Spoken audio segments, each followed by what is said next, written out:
Nga gavumenti egenda mu maaso n'okubunyisa amazzi amayonjo mu bitundu by'amasuso g'ebyalo, bangi ku bannayuganda bakyeyambisa enzizi okufuna amazzi mu byalo ne mu bibuga. Wabula obuzibu bwevudde nti ate enzizi zino zoolekedde okusaanawo olw'abantu abatandise okwesenza mu ntobazi.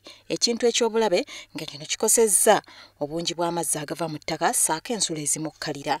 Because we really get this water from underground, and those are underground aquifers, deep aquifers.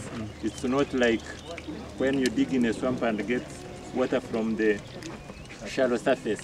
So this water comes from the rocks deep down, and this water comes mainly from these neighboring mountains and hills, settles down and percolates into the soil.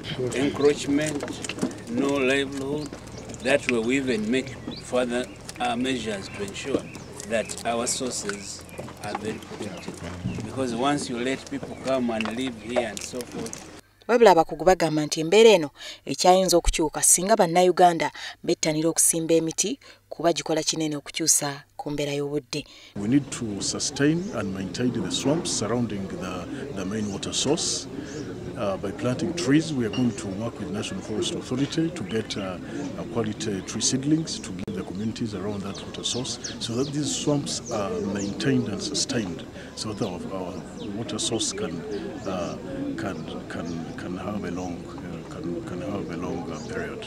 Bino ebijjidde ng'abeekakumiro mu disitulikiti y'Ekibaale bafunye amazzi amayonjo aga ttaapu nga mu kitundu kino abatuuze babadde basiyagguka ngendo okunoonya amazzi amayonjo era nga bakalaatiddwa okufuba okulaba nti bakozesa amazzi gano obulungi.